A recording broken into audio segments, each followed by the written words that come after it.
जय श्री गणेश। प्रिय भक्तों, आज बुधवार के दिन भगवान गणेश का पावन कथा जो भी व्यक्ति सुन लेता है उसके जीवन से सारे दुख खुद ब खुद मिट जाते हैं। बुधवार का पावन दिन श्री गणेश जी को समर्पित होता है। आज के दिन हम श्री गणेश जी की पूजा अर्चना करते हैं और उनकी कथा का श्रवण करते हैं। किसी शुभ कार्य को शुरू करने से पहले श्री गणेश जी का स्मरण करना जरूरी होता है। श्री गणेश देवों के देव महादेव जी के पुत्र हैं, जिनका नाम लेने मात्र से ही सारे विघ्न दूर हो जाते हैं, इसलिए उन्हें विघ्नहर्ता भी कहा जाता है। जो भी व्यक्ति आज बुधवार के दिन श्री गणेश जी की कथा सुनता है उसके जीवन से दुखों का दूर हो जाना होता है। उस व्यक्ति का जीवन प्रभु गणेश जी के आशीर्वाद से भर जाता है। उस व्यक्ति के जीवन के सारे पाप और विघ्न ऐसे मिट जाते हैं जैसे सूर्य की पहली किरण पड़ने से अंधकार को मिट जाता है। प्रिय श्रोतागण, यह केवल एक कथा ही नहीं बल्कि एक अनुभव है, एक आस्था है, एक ऐसा भाव है जो मनुष्य के जीवन को भीतर से शुद्ध कर देता है। क्योंकि गणपति केवल सुनने के लिए ही नहीं, उन्हें महसूस करने के लिए भी हैं। वह हमारे हृदय के भीतर बसे हैं। हमारी बुद्धि, हमारा विवेक, हमारी सफलता और हमारे संस्कार सब उन्हीं की कृपा से चलते हैं। जब कोई व्यक्ति सच्चे मन से बुधवार के दिन गणेश जी की कथा सुनता है तो उसके घर से नकारात्मक समाप्ति हो जाती है। घर में धन, सौभाग्य और शांति का वास होता है। वहीं व्यापार में उन्नति होती है और मन एक अद्भुत स्थिरता आ जाती है। इसलिए यह दिन पूजा का नहीं बल्कि आत्मशुद्धि का दिन होता है। जब हम अपने भीतर बैठे गणपति को जगाते हैं तो इस पावन सुबह को अपने मन को शांत कीजिए, अपनी सांसों को स्थिर कीजिए और अपने भीतर उस दिव्य स्वर को सुनिए जो कहता है कि जय श्री गणेश। क्योंकि जो व्यक्ति श्रद्धा से यह मंत्र बोलता है उसके जीवन में कभी कोई विघ्न नहीं आता है। जो भी व्यक्ति बुधवार की यह कथा को भावपूर्वक सुनता है उसके जीवन की हर रुकावट स्वयं गणेश जी दूर करते हैं। तो आइए अपने भीतर की श्रद्धा को जगाएं और दोनों हाथ जोड़कर और सच्चे प्रेम से जय श्री गणेश जी की कथा को श्रवण करते हैं। आज की यह पावन कथा आपको उस दिव्यता से जोड़ेगी जहाँ हर संकट में केवल प्रभु के नाम से शांति हो जाता है। यह कथा केवल आपके कानों तक नहीं बल्कि आपके मन के द्वारों तक पहुँचेगी।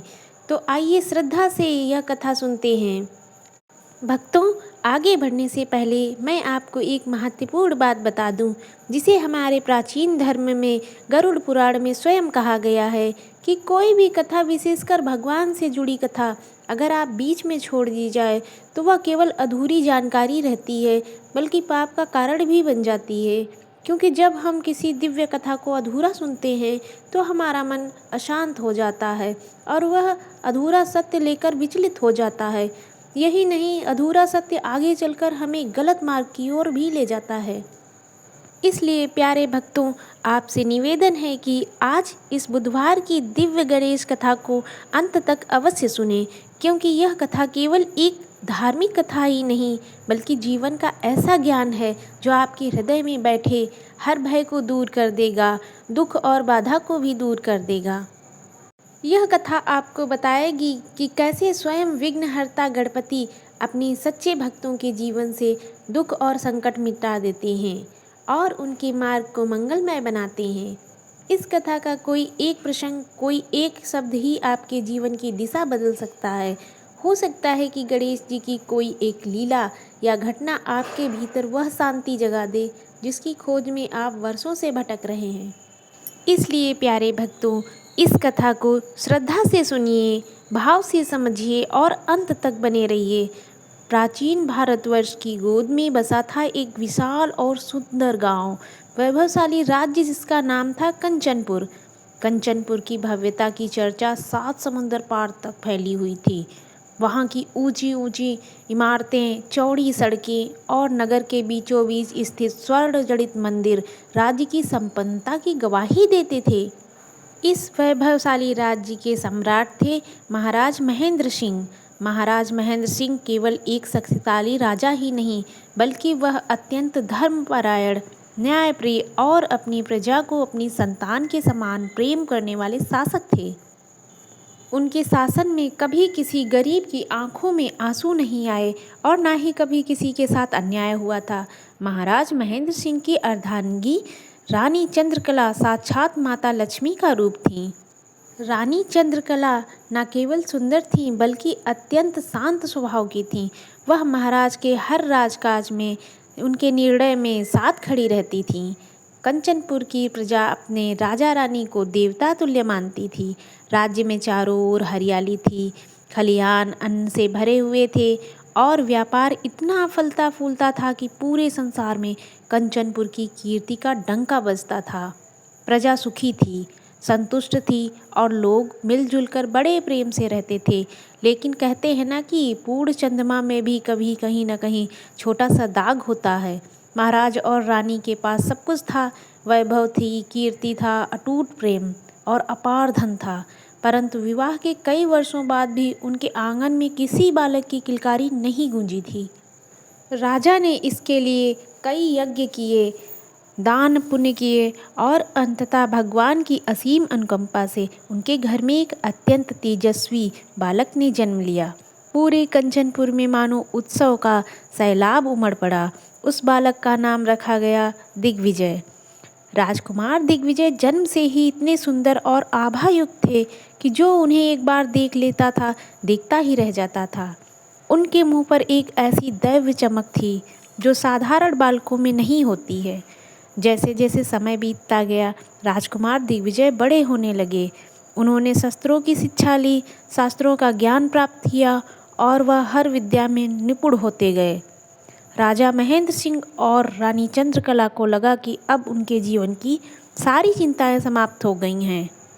समय बीतता गया, महाराज के मन में एक दिन विचार आया। उन्होंने रानी से कहा, चंद्रकला, देखो हमारा दिग्विजय अब कितना बड़ा हो गया है। समय का चक्र कितनी तेजी से चलता है। मुझे लगता है कि अब यह उचित समय है कि हम अपने राजकुमार के लिए एक योग्य राजकुमारी ढूंढें और उनका विवाह संपन्न कराएं। रानी चंद्रकला के चेहरे पर भी मुस्कान तैर गई। उन्होंने सहमति में सिर हिलाया और कहा, स्वामी, आप बिल्कुल ठीक कह रहे हैं। राजकुमार का विवाह कंचनपुर की खुशियों को दोगुना कर देगा।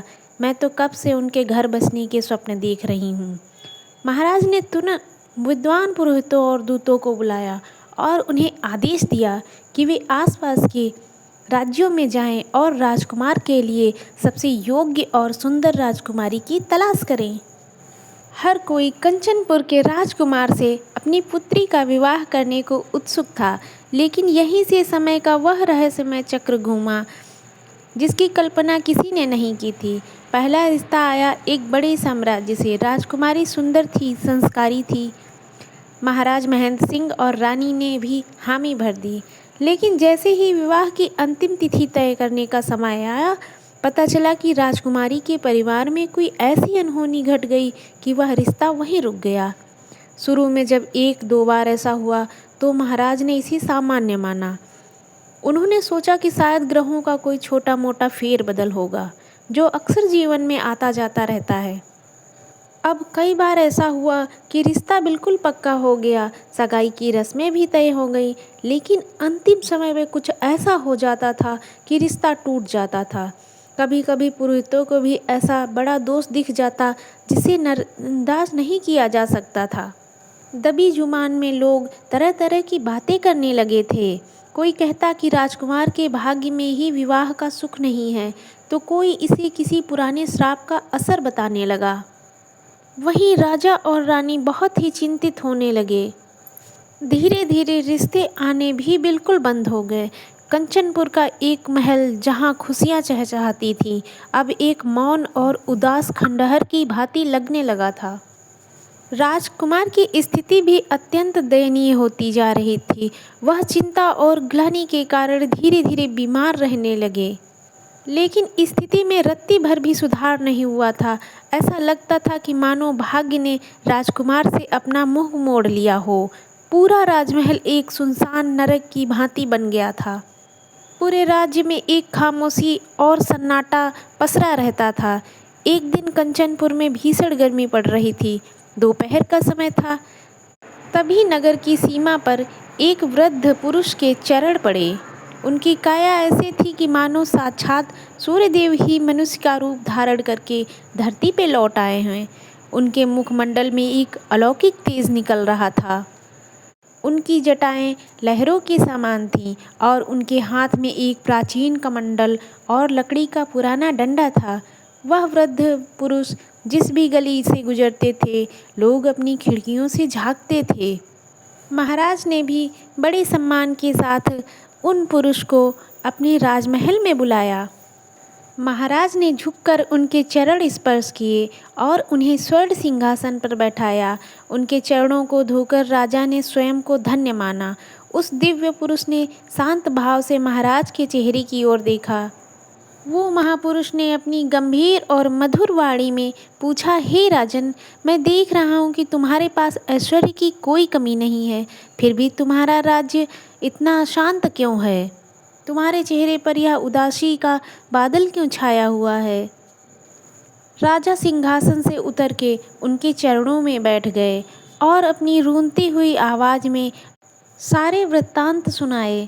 उन्होंने बताया कि कैसे हर शुभ अवसर पर एक आपदा आ जाती है, कैसे बारात दरवाजे से लौट आती है और कैसे उनका इकलौता पुत्र अब एक जीवित लाश बन के रह गया है। उन महापुरुष ने राजा से कहा कि आपके राजकुमार के जीवन में कोई साधारण बाधा नहीं है। उनकी जन्म कुंडली में एक अत्यंत भयंकर दोष लगा हुआ है। यह दोष इतना प्रबल है कि जब भी कोई शुभ कार्य होता है तो यह दोष सामान्य दान और साधारण पूजा से नहीं मिटेगा। यह सुनकर रानी हृदय धड़कनें रुक सी गई थीं। महाराज ने कांपते हाथों से महात्मा का हाथ पकड़ा और पूछा, तो क्या मेरा पुत्र कभी सुखी नहीं हो पाएगा? तब महात्मा ने मुस्कुराते हुए कहा कि महाराज, आप धैर्य रखें। जहाँ विघ्नहर्ता हैं, संसार में कोई ऐसी बाधा नहीं है जिसे भगवान श्री गणेश ना काट सकें। वह केवल देवताओं के प्रथम पूज्य ही नहीं, बल्कि वह बुद्धि के स्वामी हैं। यदि आप सच्चे मन से भगवान श्री गणेश की शरण में जाएंगे तो यह भयंकर दोष भी धूल की समान उड़ जाएगा। महाराज की आंखों में एक नई आशा दिखाई दी और उनकी आंखों में अलग सी चमक आ गई थी। राजा ने महात्मा के द्वारा दिखाए गए मार्ग पे चलकर श्री गणेश महाराज की पूजा अर्चना की और उनकी कथा का श्रवण किया। राजा ने एक विशाल यज्ञ किया जिसमें ब्राह्मणों को आमंत्रित किया। राजकुमार को भी महीनों से बिस्तर से नहीं उठे थे, आज नई चेतना मिली थी। पूरा दिन और पूरी रात यज्ञ चलता रहा।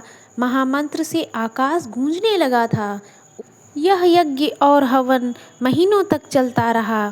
अब राजकुमार की स्थिति भी पहले से बेहतर हो गई थी। राजा और रानी की आंखों में खुशी के आंसू बहने लगे थे। उन्हें लगा कि अब उनके जीवन के सारे संकट समाप्त हो गए हैं।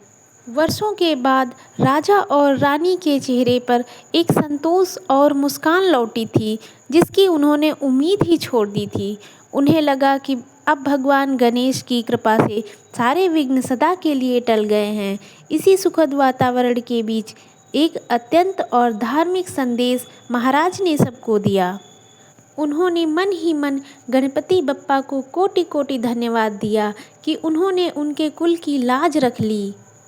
पूरे नगर में जय श्री गणेश के जयकारे लगाए जाने लगे। श्री गणेश की यह कथा सुनने मात्र से ही आपके जीवन में सभी खुशियाँ आ सकती हैं। भगवान श्री गणेश का आशीर्वाद सदा आप पर और आपके परिवार पर बना रहे, इसी कामना के साथ मैं आपसे विदा लेती हूँ और अगली बार एक नई कथा के साथ आपके सामने हाजिर होती हूँ। आइए सभी श्रोतागण प्रेम से बोलते हैं, जय श्री गणेश, जय श्री गणेश।